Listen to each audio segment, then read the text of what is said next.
Hello. Welcome to one more live. My name is Juliana Rabi, career coach for remote jobs. And today I have another live with a new guest, a new recruiter that will come on stage with me in this virtual stage and share her experience, not only as a recruiter, but specifically recruiting for remote positions as a freelancer. So this is an amazing opportunity to, in case you're exploring ways to work remotely, know more about how is to have a remote position, have the flexibility that remote offers in a freelancer contract. So that's what we're going to cover in this live. The topic today is remote recruitment in freelance platforms. What is unique about it? And I'm going to bring my special guest in just a few minutes. So welcome to everybody that is joining. I see that my video is blinking a little bit, so I apologize for that. It looks like there is something not working properly with my webcam. Apologies for that. It might be a bit disturbing, but I'll keep going. I hope it works until the end. And welcome to everyone who is joining now. Juliana Rabi here, career coach for remote jobs. Another live with a guest, a recruiter who recruits for remote positions as a freelancer. So this is very interesting, very relevant for everyone who is considering starting a remote career and is thinking about, is a freelancer contract good for me? Does it meet my requirement? Is it easier than maybe working for a company? How do I get into the freelancer thing? You're going to cover all of those things. So to start, I just want to make sure the audio is working properly. So I have some people. I have Sarah and Kovac here. Hello, welcome. Can you please confirm that the audio is good, that you can hear me and see me? If there is someone also on YouTube, I would appreciate to read also if the audio is good. If you can all hear me well and see me well, please let me know.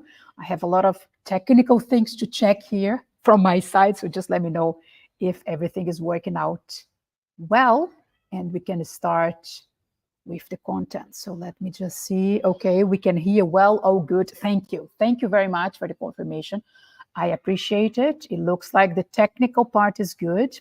And I want to know if there are new people here in this live today, because I have done many lives already, and I know some people come often. I even recognize their names and their, profile photo, but there might be new people joining for the first time. So let me know in the chat if this is the first time you're joining this live. In any case, thank you for being here.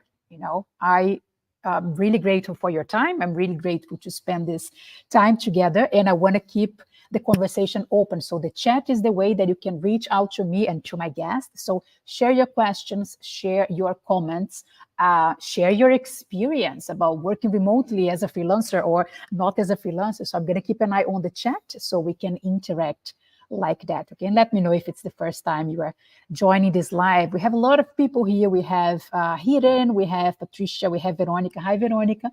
Nice to see you here. First time, okay, some first time. Audio is okay, video is flashy. I know that the video is flashy. I apologize. I apologize for that. There is something wrong with my webcam, but I won't have time to change it now. So apologies for the video flash. I know it's a bit disturbing, but yeah, technology sometimes doesn't work as planned. So apologies for the image. The other camera, the quality is not very good, so I would rather keep this one, but let's see how it goes.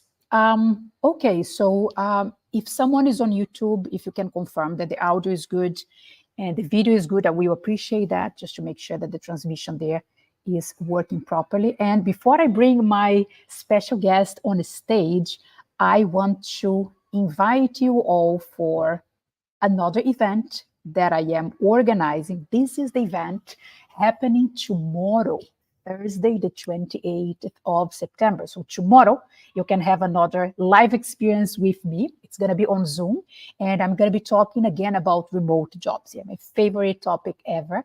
I'm going to share what worked out well for my clients to land remote jobs recently, so you can implement also what worked for them and you can land a remote job faster. So it's a free event. You're very welcome to join. All you need to do is to grab your phone and scan this QR code.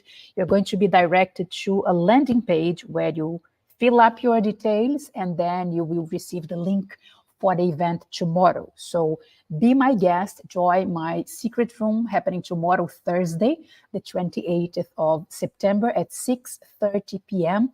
CET time. So you might need to check in your time zone if you're not CET time. If you're not in Spain, for example, you need to check the time in your time zone, but it's going to be worth it. I'm super excited about it. I'm preparing something very special to share with you. So make sure you scan this QR code and you join me for the live event tomorrow. And we keep talking about remote jobs, okay?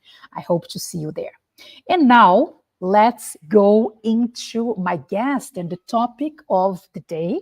Right? There are more people joining here. Frankie, Ivan, Mukesh, a lot of people for the first time here. I'm so happy to have you all here. So welcome, welcome. And today, this is the topic we're going to cover in this live. Remote recruitment in freelancer platforms.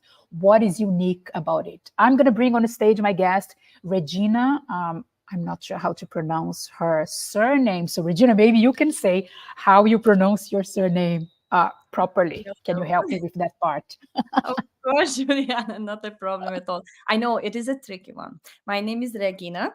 I mean, I am from Hungary, so that's how we pronounce, but I'm hearing, Okay, many different versions of it, and my Regina. name is Okay, Rekash. all right, all right. And how do I pronounce your surname? That's the part I'm not Rekash. sure about. Rikash. Okay, good, good, Well good. done. All Well right. done. Well done. You were very first. You were very good. Thank you so much for the meeting Right. for today. I'm so excited to have you here. And the conversations we had before the live, I already learned a lot from you. So it's amazing to be able to have another conversation live and add value to everybody who is watching live and everybody who is watching the recording also. So let's make the most of this time together. And Regina, to start, why don't you tell us a bit, how did you ended up working in recruitment? How did your career lead you to be a recruiter with so much experience and all of that? But how did we start into this area? Got it. Well, I think recruitment is something what we either fall into or we really planned to become recruiters. And mine Yeah. was definitely the first option. So I obtained my degree in Hungary in marketing and commerce in 2016. And then I followed my sister to Ireland. And in Dublin, I had a few kind of hospitality type of opportunities. So I was kind of upgrading my English. And then I was like, okay, I need to get an office job. I would like to start, to be in like a more kind of professional environment, to say, if I can say like that. And the first opportunity what I got was a recruiting coordinator role at on-site Microsoft. It was actually an amazing project, super Wow, busy. you started already Microsoft. What a strong company to have in your resume, right? Amazing. Yes, Wow, amazing. it was a lovely experience as well. It was really, really good. I was in an international team. I didn't have to look for candidates just yet. So it was a good kind of step in for me to understand how do you talk to hiring managers, how do you talk to talents, how do you kind of approach kind of a candidate. So it was an amazing experience. And then after the project ended, I got opportunity to jump into sourcing, and since then I'm in there. So it's since 2017 I'm working in sourcing and talent acquisition. And most of my experience is actually with tech giants. So I have experience with Fortune 500 companies on site. And yeah, it was definitely amazing experience, to kind of do networking as well, but also to gain a lot of knowledge and just to understand how this recruiting world works. And last year, me and my partner, we decided that we are ready to move on with our next chapter, and we moved back to Budapest. So I looked for a remote opportunity, and I joined one of the largest remote companies in the world. So since then, I'm in remote. I'm doing talent acquisition still, but it's been a very, very challenging in a good way opportunity, and a lot of great opportunity to learn. So enjoying it.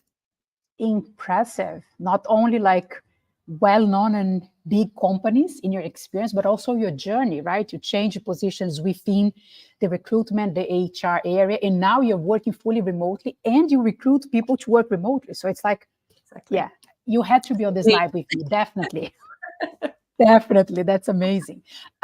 Because you were recruiting for positions, office positions before, right? When you started Microsoft and the other companies, and now you work for remote. you recruit for remote positions. Can you highlight, Regina, some aspects that are different between recruiting someone to work in an office position and recruiting someone to work remotely? I know there are many differences, but can you point out maybe 2 or 3 things that are different when you recruit a candidate for the office and you recruit a candidate for a remote position? What changes, actually? Yeah, definitely. I mean, experience-wise, they all have to have the right experience. We have specific requirements, so that one is kind of not negotiable. But other than that, for a remote opportunity, we do look for a lot of key characters for each and every talent. So they really need to be proactive. They need to have kind of that can-do attitude. I know in every job post we keep telling to our talents that you need to have the can-do attitude and thinking outside of the box. But this is really extremely important for remote It's true, opportunities because right? it's just like kind of like the seeds of the whole role is that you have to be proactive. You need to get the job done.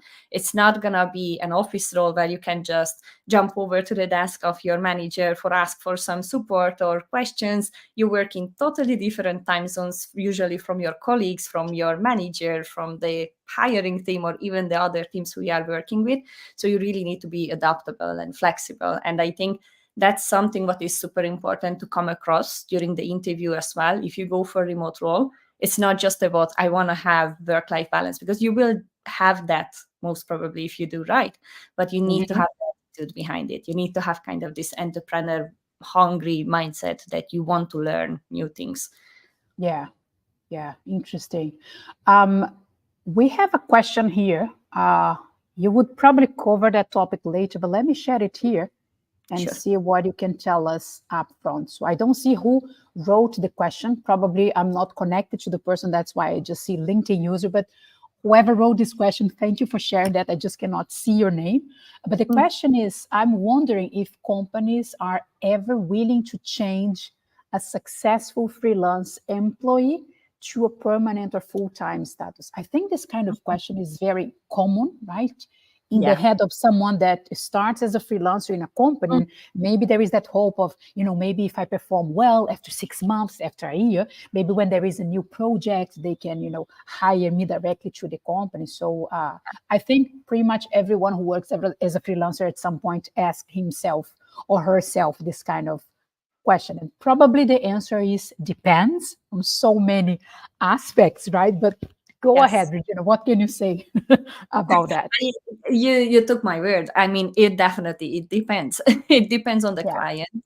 It depends on the platform. For example, if you're using a freelancing platform, what are the legal things behind, any kind of agreement between the platform and the client in terms of buying you out as an employee to join.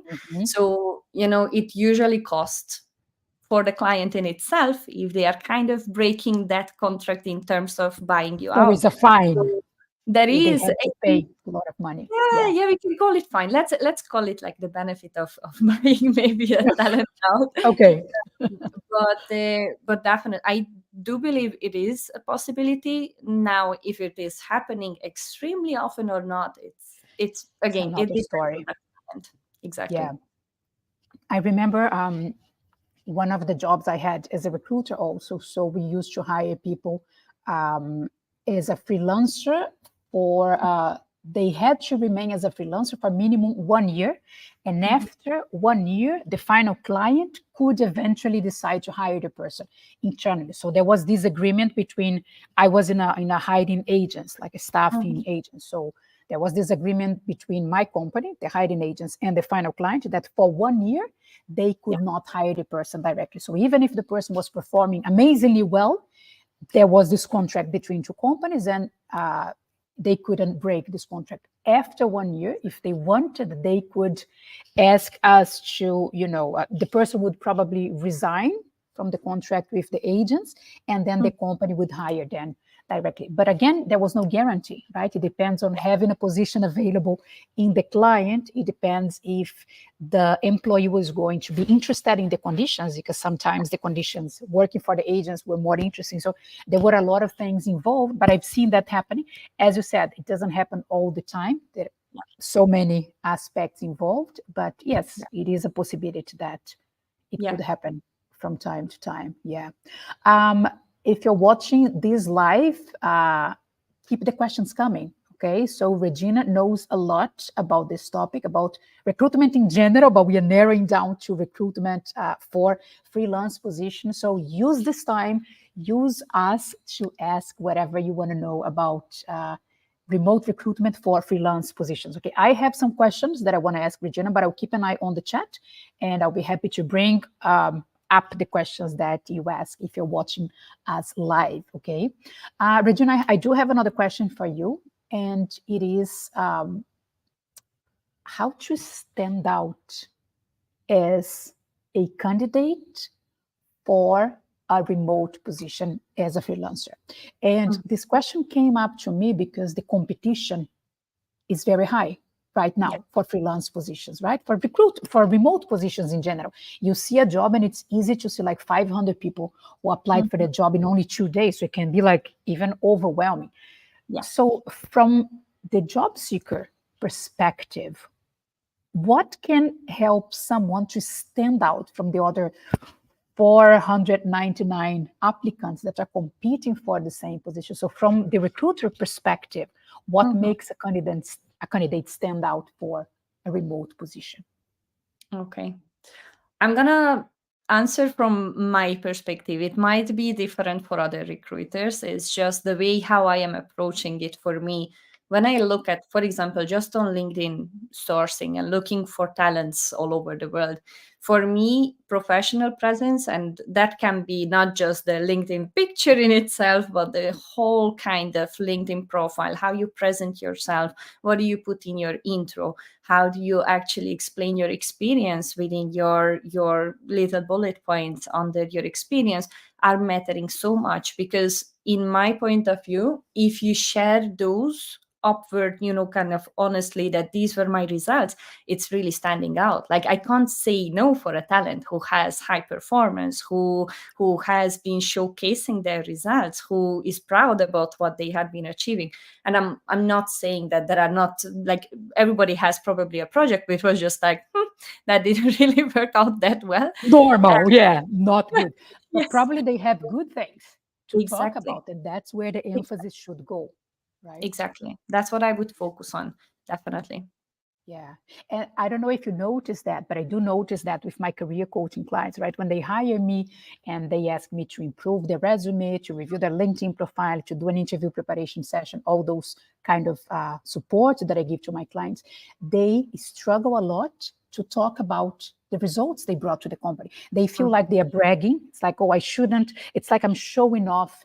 I shouldn't talk like that because it looks like I'm calling too much attention to myself. Or sometimes they don't remember because they were so busy doing their job that they don't really know the impact that their work had long term in the company, in the final client. So what I always tell is like, first, your resume, your LinkedIn profile, your interview is the moment to talk about the achievements you had in your career, the positive impact you generated to your clients. It's not showing off. It is the right place, the right moment to talk about it. And now you're confirming that when you see that on a resume, when you see that on a LinkedIn profile, it's almost impossible. Don't invite this person for the interview, right? Because it's sexy. It calls attention. Like, I want to talk to this person. I want to know more. So again, everybody who is watching us, you're hearing from two professionals in the air. I'm a former recruiter. I worked as a recruiter for 15 years. Regina, how many years in total of experience do you have? 7?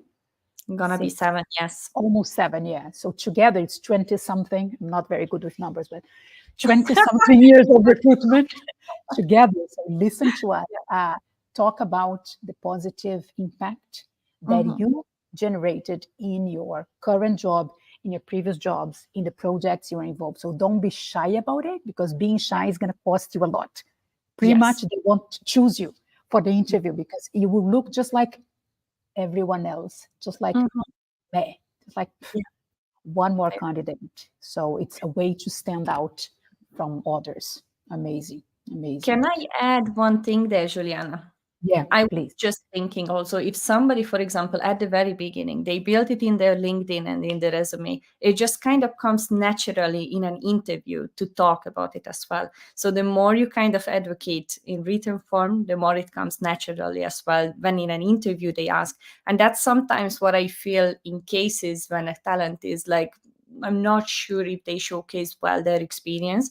When you Mhm. need to provide an example, if you have that ready for an interview, it can actually be a yes of an interview at the end. So I definitely would suggest to bring all of the good results.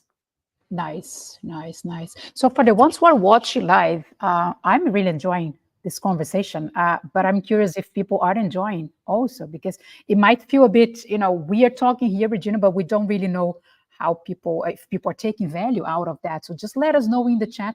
Write yes, just to make it easy. Just write yes in the chat if you learned at least one new thing so far. If you are taking value out of this conversation, if you are enjoying, because I want to make sure that my time is adding value to my audience, right? I want to also adjust the future lives that I do and the content. So just write yes in the chat if you're enjoying, if you are learning something new, if this is, teaching you something new. I want to see some yeses in the chat.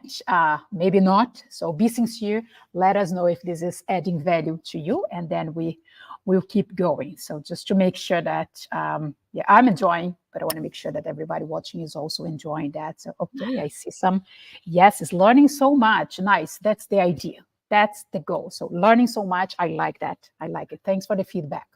I want to share another question, Regina, that Go. Sarah asked, and it's actually connected to what I want to ask you. So let Uh-huh. me bring Sarah's question here, and then we talk about it. So Sarah is asking, if is there a type of job which is easier to get remote, like a quality that you're looking for, and what would be the best profile experience, for example. So she is trying to change her career, and Mm. she's considering different freelance positions. So there are a lot of questions within this question, but basically I think we could summarize, like, is there an easier kind of job or a skill that I should go for if I want to consider a remote contract as a freelancer? So what can Mm-hmm. you say about it, Regina? I mean, in my point of view, that depends on also what industry or what field you are working in, because not all the jobs we know, not all of them are possible to go remote. Like if you are working as a doctor, it's not going to happen, unfortunately. But There if are you some work, surgeries done by yes, robots and controlled by a doctor who is somewhere. But yeah, I understand your point. yes, Yeah. exactly. I'm just, in my point of view, making a bit of market research that will definitely help you just to understand. For example, if you go on LinkedIn and just look for jobs, put in the filter for you remote and see how many opportunities are there. Yes. Also, there are many different areas how you can actually kind of review your skill sets. Sometimes you are very close to a job opportunity or a different type of job profile, which is actually matching with yours. Like maybe I am doing constantly social media advertisement for job posting and it's working out well. I'm bringing on more talent. Maybe it's actually related to marketing, and marketing maybe can be something done remotely and you already Mhm. have the skill sets for it. So try to kind of see what are the skill sets what you have, how they can fit into remote opportunities, what are closer to your current career.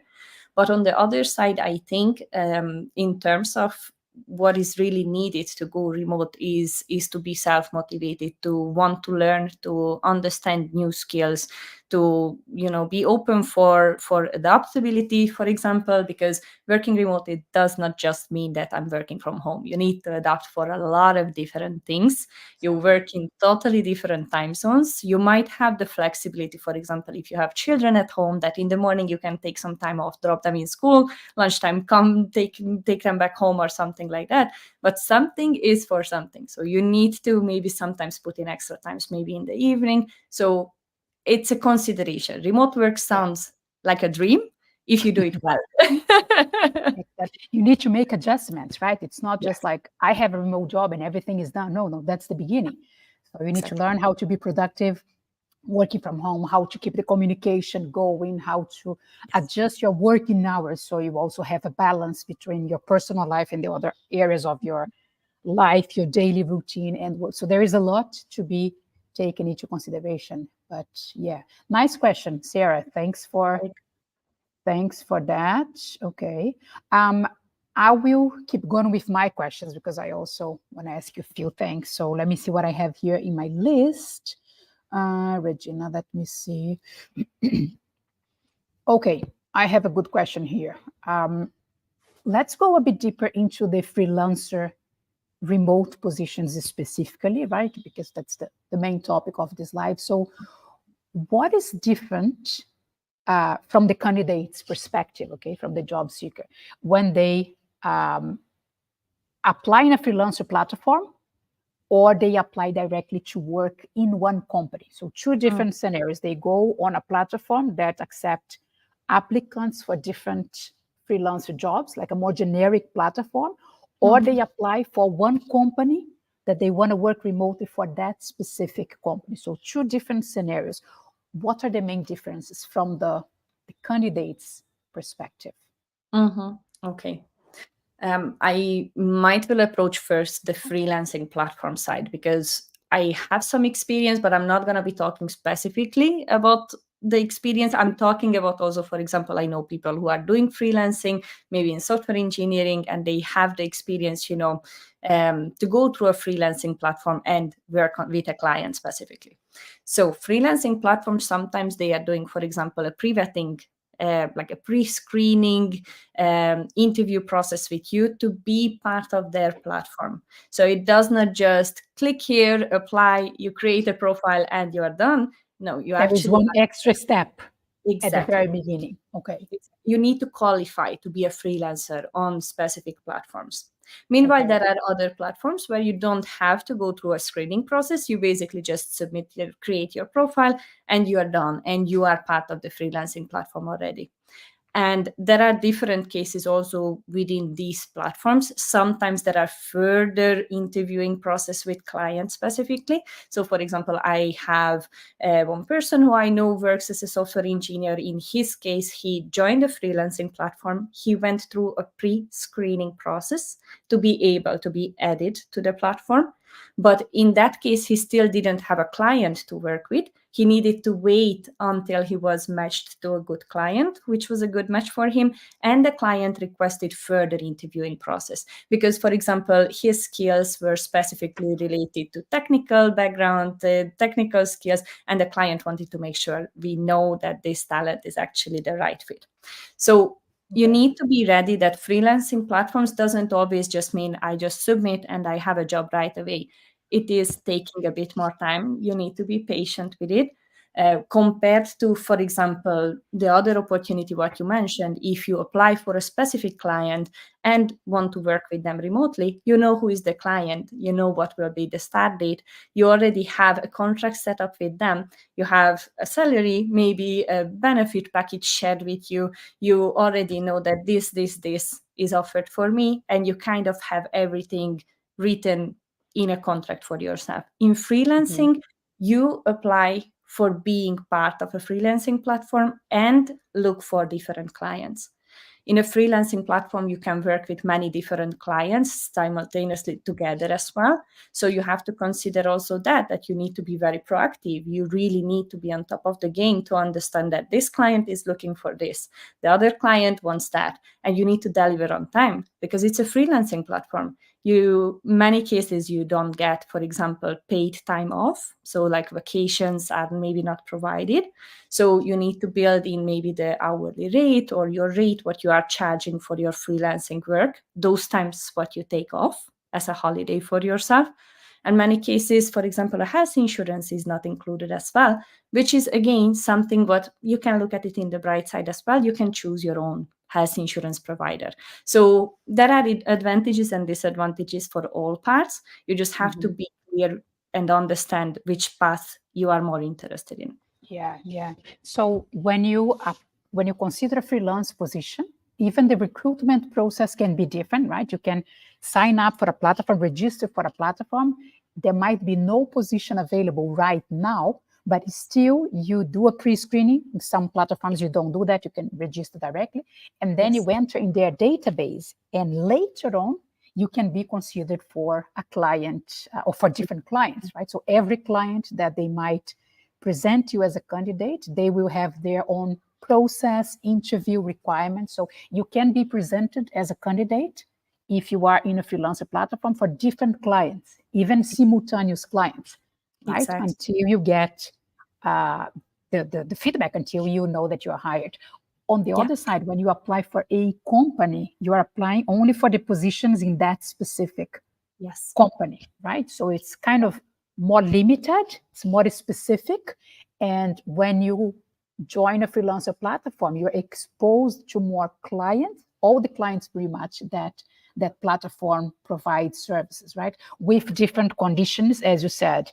Sometimes you won't have health insurance, sometimes you won't have holidays included. So you need to put on a scale the conditions to see Yeah. if it makes sense, and you need to again qualify for the job, because one client might have ABC requirements and another client might have DEF requirements. So it can be very different what clients are looking for, even for freelancer positions for the Yeah. same job. Yeah. Correct? Yeah. Exactly. I Okay. think, there are some additional benefits of also being part of a platform, like for a freelancing platform, because in many cases, these freelancing platforms, they have existing clients to work with. So comparing you go alone as a freelancer, trying to find your own client, or to be part of a platform where kind of everything is set up and you just decide that I like this client, I would like to have a chat with them, I would like to maybe even interview with them. You have kind of already a focus in front of you, rather than you are just looking to find which client I would be interested in. Also, you Mm-hmm. have the flexibility in many cases of deciding if you are looking for full-time or part-time, what is your availability. If you are looking for freelancing opportunities and a lot of flexibility, sometimes you can work 20 hours per week and you can set up your own rate in a freelancing platform. And that gives you the opportunity that, okay, I'm comfortable with this rate. I know I'm working 20 hours and I have my freedom next to it, which might not be as much flexible if you go for a specific role, even remote. So just need to consider all of these, because I think it's important at the very beginning to understand what you are really looking for. Yeah. And that is connected to another thing that I wanted to ask you. Let me put it here on the street. You kind of brought this topic, but let's go a bit deeper on it, because I think this is important for everyone who is watching, considering a freelance contract, remote position, right? So, what are the main things that job seekers should know, should consider, should be aware of before they apply for a freelance positions? And I'm talking here about things like maybe opening their own company, have the accountant part The set, fun stuff. and yeah, that thing that sometimes we don't think about it. It's like, oh, I want a remote position as a Yeah. freelancer. That's it, right? I just sign up for a platform, but it's a bit more complex than that. So, what are the other things that we should be pay attention when we consider a remote position as a freelancer? Yeah. There are many areas, many factors what we need to look into. But first Yeah. of all, let's have a look where you are based and what are your rights, basically, to open, for example, a business. What If you're let based, you mean the country that I'm Yeah, living. Just to be yes, very clear, what is the yes, country that I'm living? Okay. your country Why of is this residence. important? Why is this important, Regina? Because in many cases, for example, let's say if I am a European citizen and I am in the US for certain amount of time, but I would like to start my business, it might not give me the right away to work as an independent contractor. Maybe there are visa processes I need to go through to be able to actually set up my own business. So you need to really understand what are your basis, kind of what would you like to work with. In my case, I am Hungarian. I have my own little business in Hungary, and that's how I am working remotely. So in my case, I have an accountant to go for questions. She's helping me with, with my taxation, with billings and the rest. So that's definitely something. But from the very beginning, before I signed any contract, I needed to understand that these are my steps. It is my Mhm. responsibility to kind of read through everything, that there are no surprises, that it's not going to be, at the end, like just a closed road for us, that everybody is able to actually go ahead and proceed with the contract. So it's important to keep it in mind that where you are residing, like the location where you are based, what are your rights in terms of building a business for yourself. Or if you would like to, for example, relocate, how does that work? There are many different areas what we are covering, like from digital nomad to many different visas. So I would definitely suggest for everybody, before they make a decision of becoming a freelancer and set up kind of a contract for them or become independent contractor, see just in the legal side as well. What are the steps? What is required? Just to make sure that there are no surprises. So just to be clear, if you want to work remotely as a freelancer, you most likely will need to open a business, open your own company, like a legal entity. So through this company, you invoice the freelancer, the company that you provide services, right? So you invoice, you create your own invoice, and they pay you through that, but you need to have your own company in most of the cases, or in some of the cases that you work as a freelancer. So it's not just that, it's not a employee relationship, it's a freelancer. So you have your own business set up in one country that you're going to need to figure it out which country you can open a business, under which conditions, the taxes situation. But most likely, if you work as a freelancer, you will need to have your own company set, and then you can issue the invoice, and that's how you're going to get paid. Is that correct? Correct. I mean, I'm talking, in this case, I'm more talking about experience from my side. There are many different freelancing platforms, so I don't want to just say that each and every case is that way. There might be opportunities when you can do it, as individually as well, to have a contract, but this is definitely something before you go for freelancing and before you join any freelancing platform, or just thinking about to do freelancing on your own. You need to somehow, figure out what is the taxation process for yourself. You need to understand that. Need to go through that. Yeah. Imagine that you go through the interview process and everything, and then it's like, oh, we want to hire you. But then it's like, oh, we don't have how to pay you, right? Yeah. Exactly.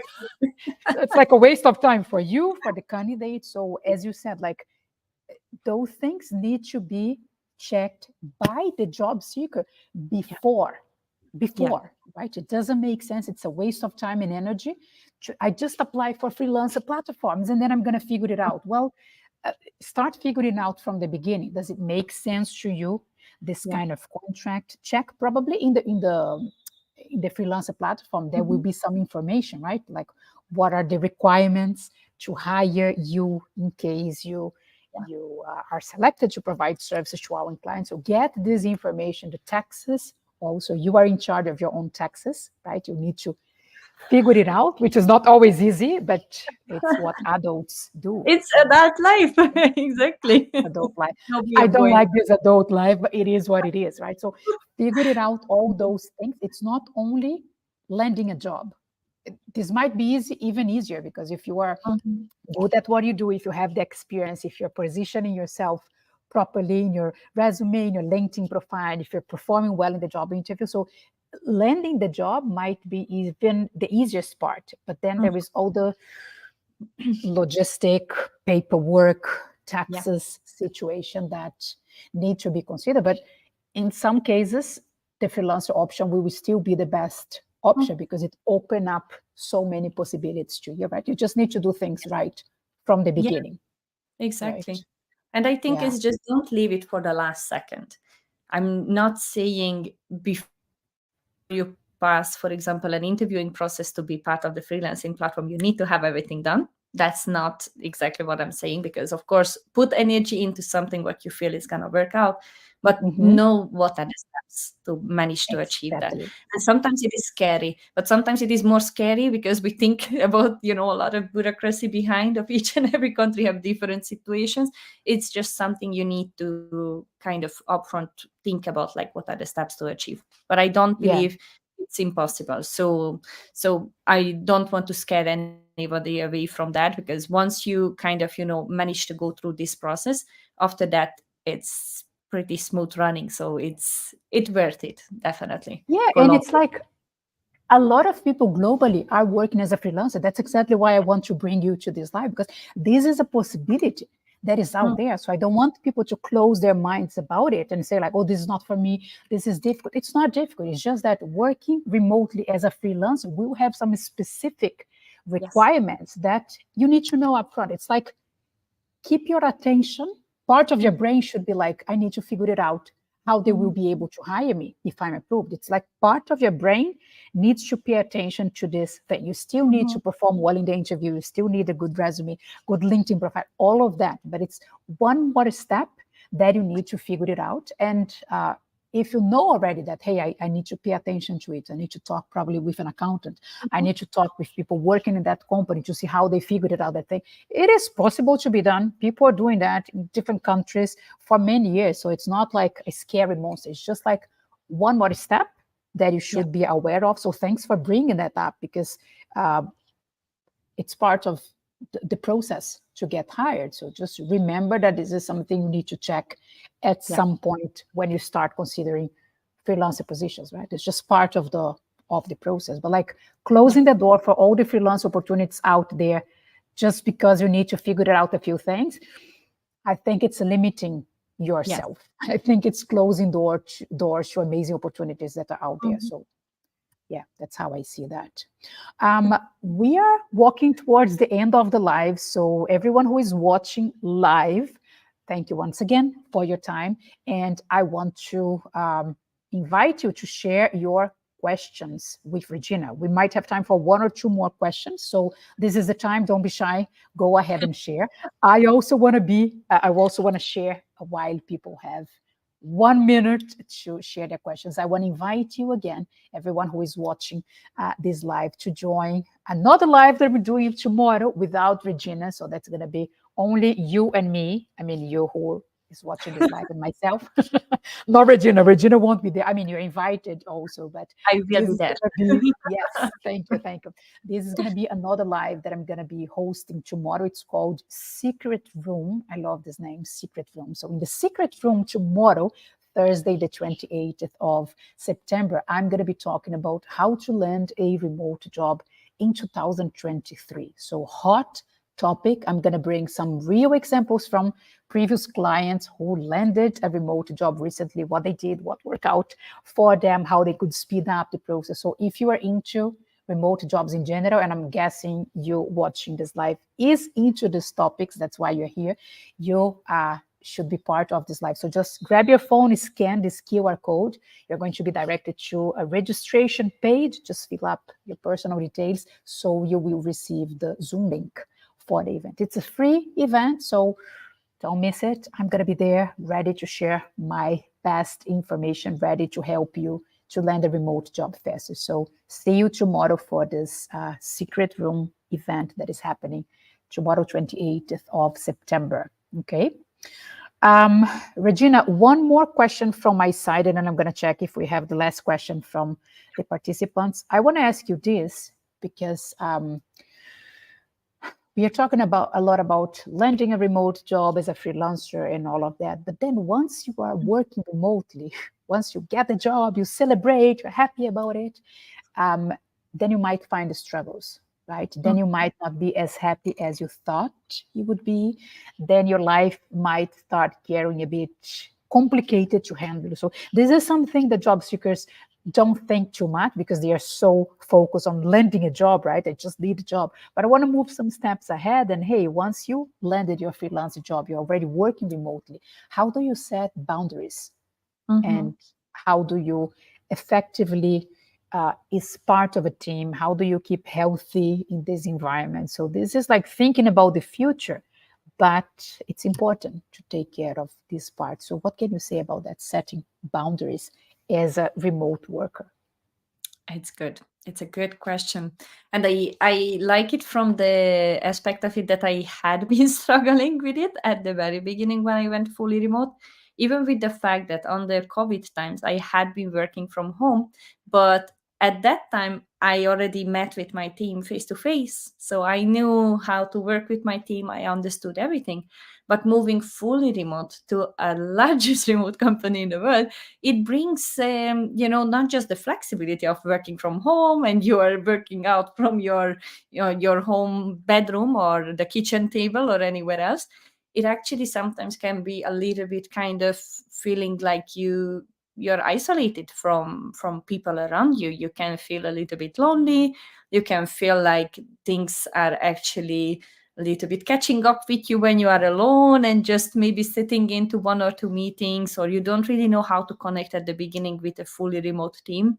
I think in my case, a lot of things helped in terms of kind of helping my mood to get a little bit more cheery in my work. I had coffee chats with my team.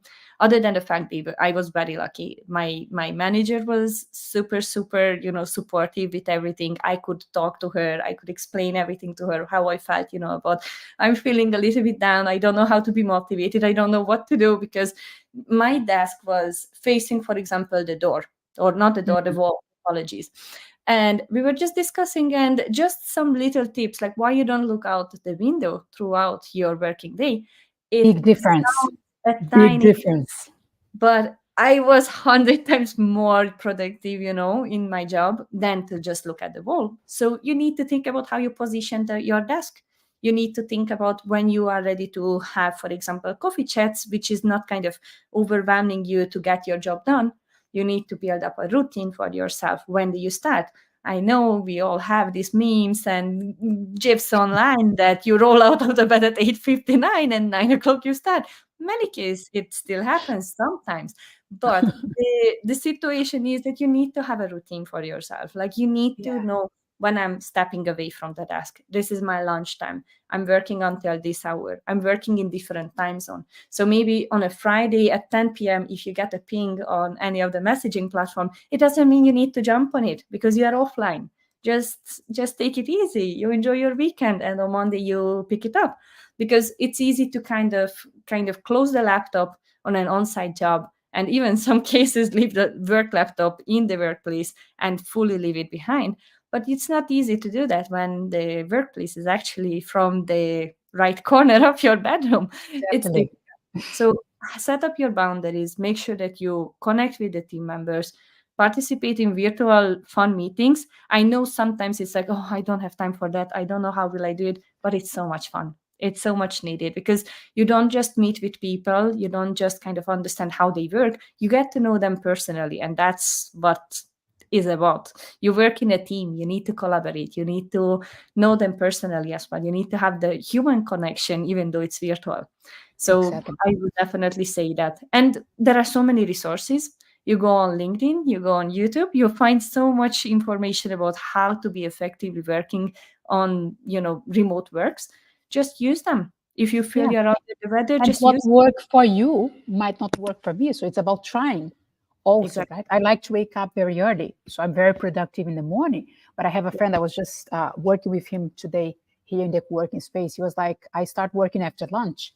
In the Yeah. morning, I like to do other things. So it's fine. Yeah. If you work remotely, you can adjust your routine, your working hours according to your own um, most productive hours and all of that. But you need to give it a try, because luckily it's not one formula fits all. When you go to the office, yes, everybody start at the same time, finish at the same time, need to be seated all the time and all of that, have lunch at a certain Yeah. hour, when the clock is like 2 p.m., whatever. But when you work remotely, you have this flexibility, but you also have the responsibility to figure it out what works out better Exactly. for you or not. So try, experiment, but setting the boundaries, as you said, it's really important. So Yeah. yeah, thanks for sharing that. Yeah.